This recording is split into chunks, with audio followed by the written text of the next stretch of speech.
Ang bunta guys. Today, maadto ko sa office. Tugnaw kayo ga snow. Napuntay mga dahon, no?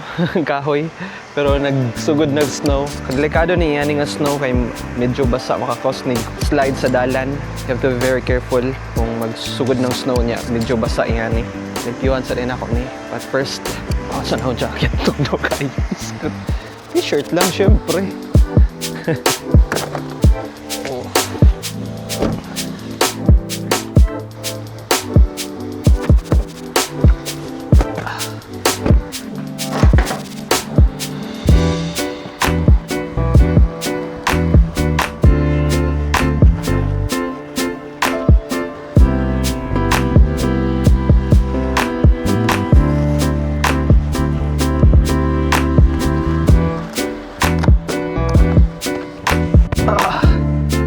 Katugnaw, sakit kis kamot.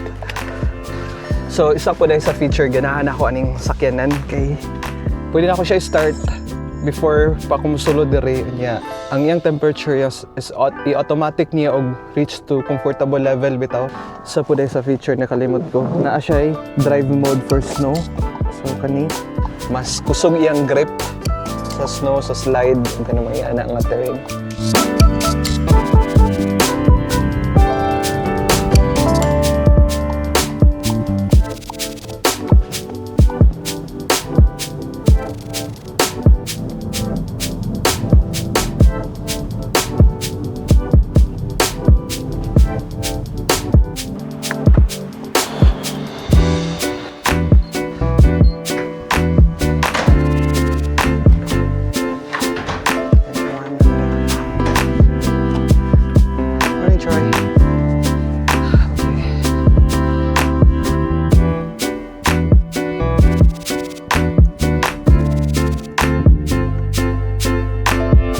So akong buhaton day karon is mag-check lang sa akong email, check ko na yung mga tickets, and kung wala, nahon ako nag-sending mga computer sa mga user na nag-need ani.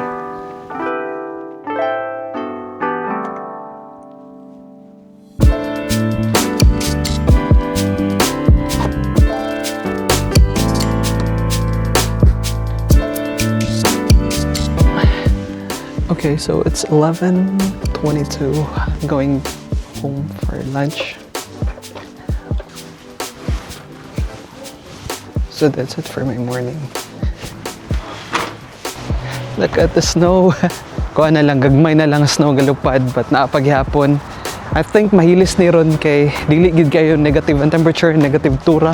Pahilis na.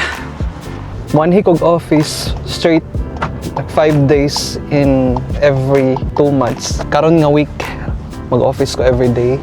Kaya na ako yung mga humanon nga mga project nga panako na human.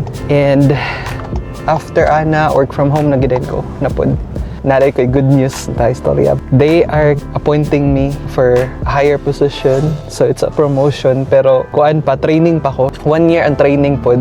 Mag-start siya January 1st. Karon is, ang akong buhaton lang is clear na ako tanan akong pending project. Ani nga position. Kaya para start ko from scratch sa akong bago nga role for next year. Promotion ni siya. Isa sa akong dream job, infrastructure services. Og it's really good pod ang pay. 6-digit pay for a year. Kung gusto din mo mag-IT diri sa Canada, suggest lang gid nako ha sa based sa akong experience. Kuha jud mo mga certificates like Azure, CCNA, and ang mga major nga IT certificates kay magamit niyo ninyo sa competition diri. Ako basta na opportunity to get a certificate, ako diyong kuhaon. Nya be good sa inyong work. Ayaw gyud mo sige reklamo. Kung namoy di ganahan nga kinahanglan jud ninyo ireklamo, instead of inyong i-complain, erase na ninyo inyong concern and then offer a solution always. Dili ka nang reklamo lang ka then wala kay solution bitaw. Yeah, like be good to everyone, be humble kay diri grabe jud akong na-notice gid ako nga nag-paid off gid akong sa Philippines sa una. Akong work ethic is the same every year. Top tech for every year na siya. Ito nga company akong i-workan sa una sa Philippines. But wa jud ko na promote ito sa kaysa minus kay ko og ganang social skills. mo nang wajud ko ka-tasting og promotion dito. But when I moved here in Canada, like same exact work ethic. Halos wala ko ga-exist. Kanang work lang ko, niya akong stat, mo pakita sa akong work. And for 6 years, nga na ako dito sa Canada, 5 times na-promote ko for different roles. Katong previous company na ako in like 4 years, na-promote ko kaupat. Kanya karon na pod na-promote na po ko for this government role, and then nanakosod sa government, na-promote na po ko dira. So grabe gyud ka kuan makita gid ako nga unsay nahitabo sa akong life ug sa akong career diri. As long as humble lang ka, imong work ethic is good.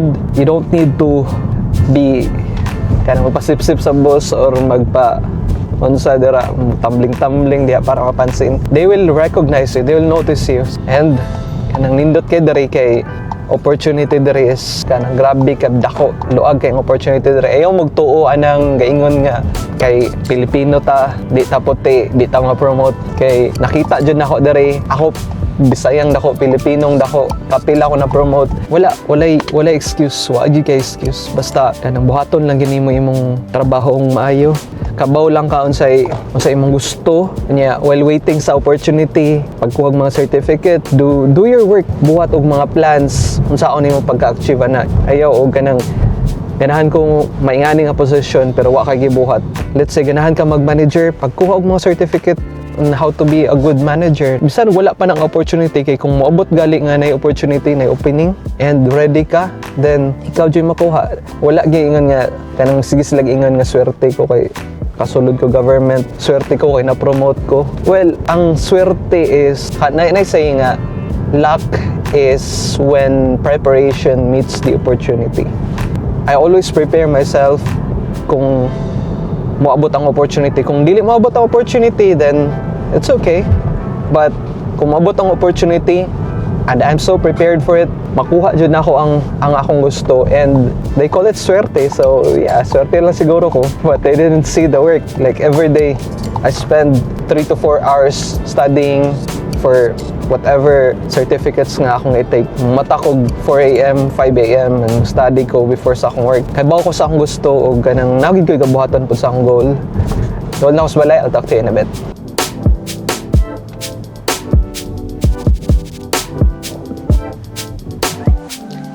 I'm home!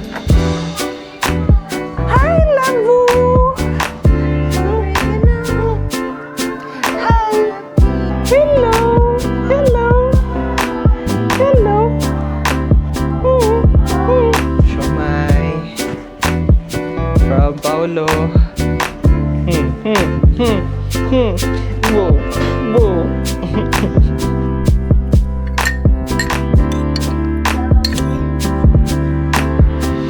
Okay, so it's 1:15.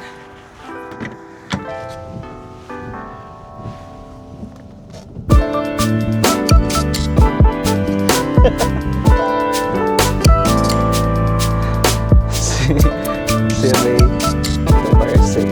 Amigo na ako. Yes, natutog kong magkaon kay akong ipatulog sa iya niya. Duka pag apil. Okay guys, I'm back in the office. Congratulations. Thank you so much. So do you get to move over there? I'm not told yet, so yeah.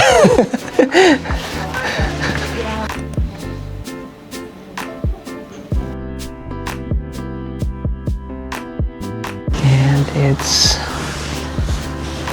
3:44 p.m. So, ulit na ako. And, I'll be back here tomorrow. So guys, wala na snow. Surprise rin itong hapon. I mean, ganihang buntag. Usog kayong hangin. Okay. And wala na akong balay.